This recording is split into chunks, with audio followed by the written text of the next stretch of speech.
guys, as I promised, I said I'm going to do a video on port numbers. So here's the video. So although this is specifically for port numbers, I still have to introduce IP addresses and firewalls in order to complement this topic, this specific topic, which is port numbers. So I have this bullet here. In order for me to understand a computer term or a computer technology, I always have to compare it to a real world scenario. So I'm going to compare IP addresses, port numbers, and firewalls to buildings, room numbers, and security man, receptionist, front desk person. So just take note of this. So address of a building, when comparing to computer, it's the IP address. The room numbers when compared to computers is the port numbers. When you go to a building, you see either security man, receptionist, front desk person. Those people in computer terms will be a firewall. Alright, so with that being said, let me just move this away. Alright, so this is an office building. Let's say this is an office building, and office buildings have addresses. So let's say this office building, the address for this office building is 20 Monroe Street. That's the address of the building. So if you tell any cab driver or taxi driver to take you to 20 Monroe Street, the person will bring you to this specific building. Why? Because addresses are unique to buildings. So is IP addresses. So let's say this building is your computer. The address of your computer will be IP, the IP address. So if you tell a PC to go to this IP address, some IP address, it will go to a specific computer. IP addresses are unique to every computer. So on a network, you wouldn't have two computers with the same IP address. It should be unique, right? So we now know that IP address are pretty much addresses of a computer, so as the building address is the address of a building. Get it? Alright, so let me go to the next one, which is port numbers. As I stated in my slides, port numbers are room numbers. Let's say this is an office building. The individual rooms might be individual department, right? So they might have a sales department, which let's say they are in room 1. You might have a marketing department, which will be in room 2. So is these individual departments, which are in individual rooms, they provide services for the company. So sales department pretty much sell the company's product. Marketing department focuses on advertising the company's product. The same as port numbers. Okay? When you go to port 80, port 80 provide HTTP services, which is web services. So when you go to www.google.com, or www.facebook.com, it takes you to the room 80 of Facebook's computer. Right? I'm trying to make this as basic as possible. Okay?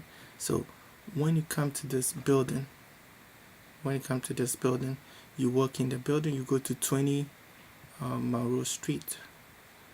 You enter the building and you see either a security man, a receptionist, or a front desk person, which I stated here that when it comes to computer terms, they are firewalls.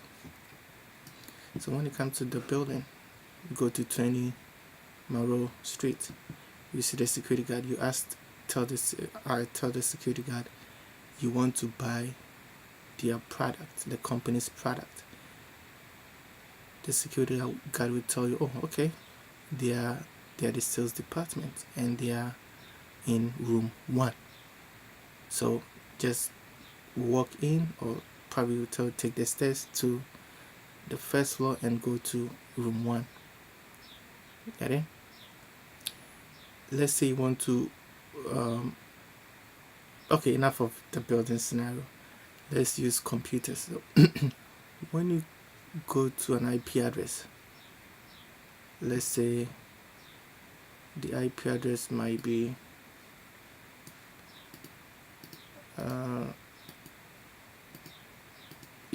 let's say 192.168.1.1. I have it here. Let me just bring it. Right? So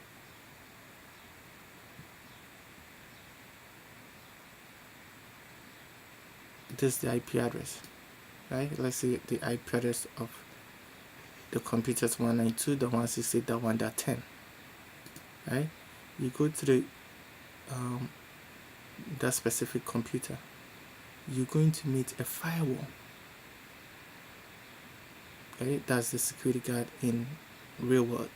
Okay, you meet a firewall and you tell the firewall, hey, I want to go to port 80. Get it?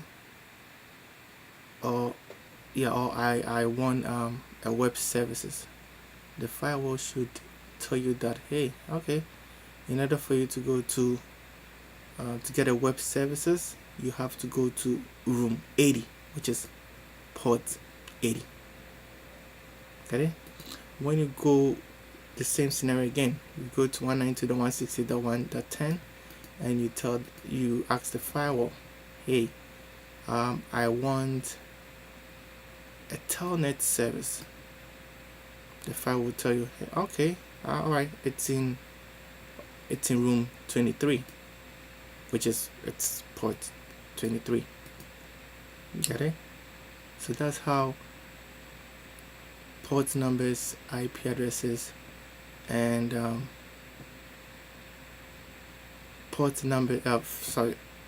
firewalls relate in real world.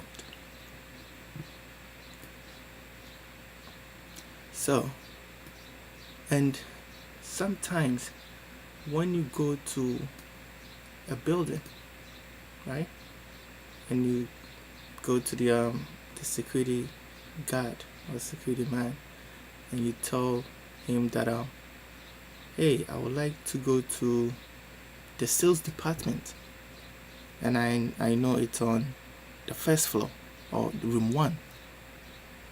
The security guard will sometimes tell you, hey, okay, this room is closed or this room is open, you can go ahead. If the room is closed, then the security guard wouldn't allow you to go there because the room is closed. But if they are open for business, then the security guard will tell you, okay, take this the stairs and then go to room 1. The same thing applies to computers.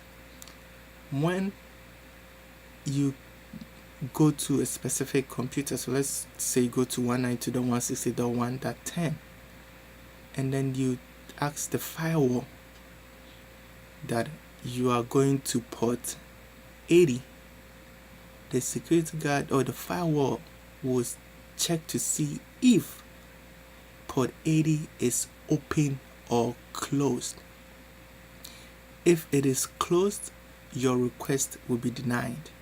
But if it's open, then your request will be forwarded to that specific port or services. Okay, so let me show you one thing here.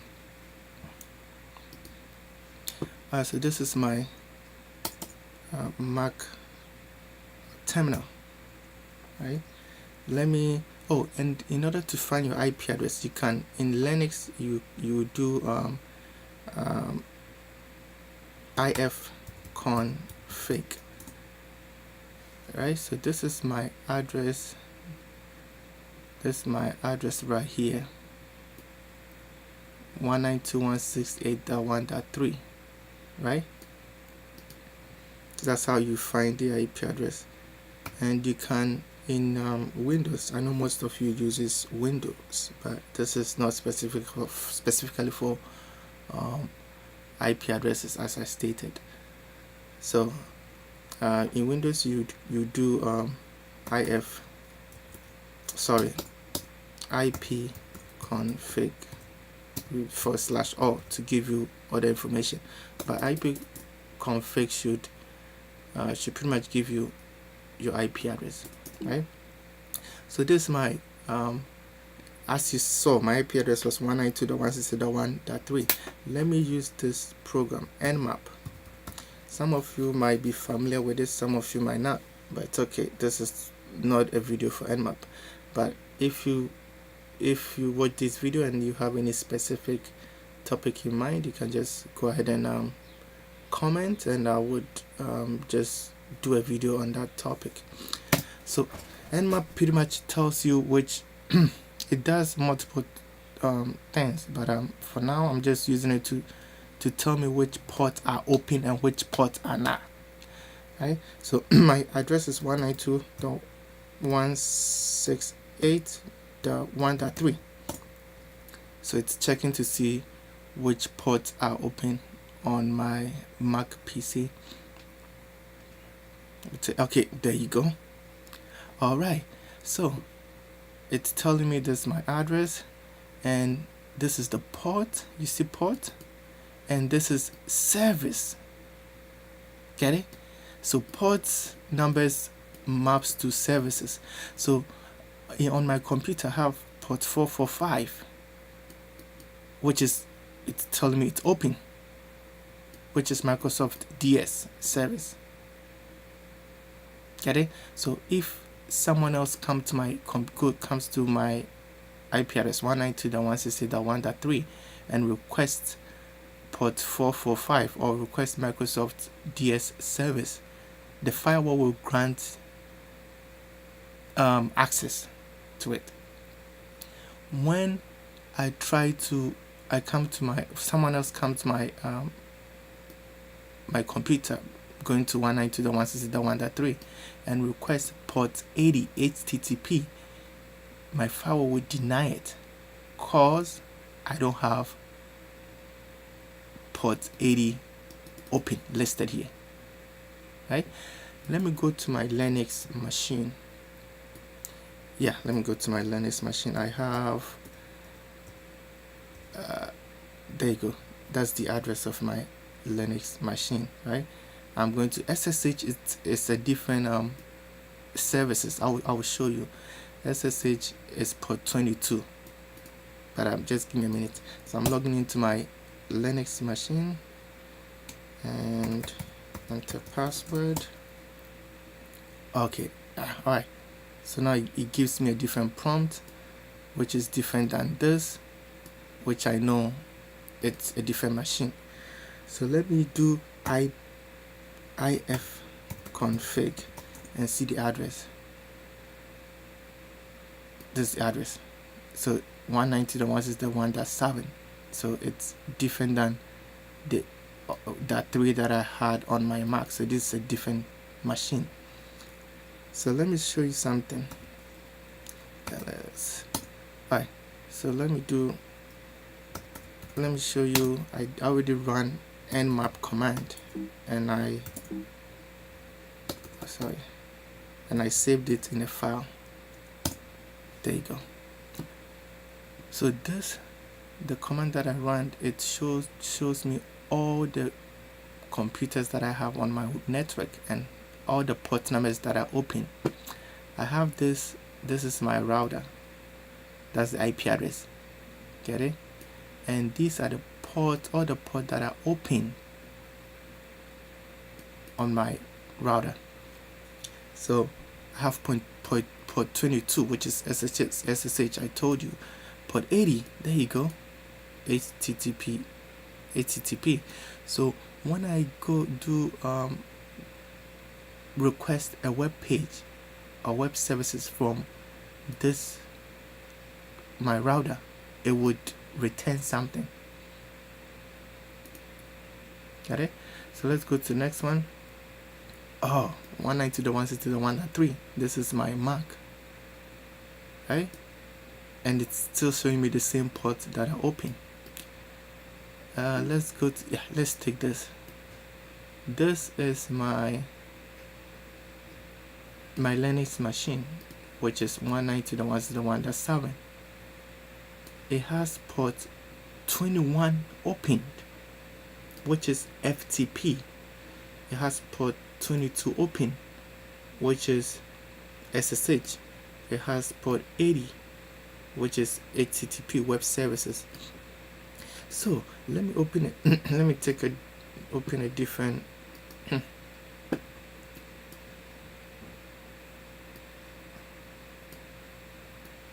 Alright. Okay. So this is my regular Mac, and this is my Linux machine.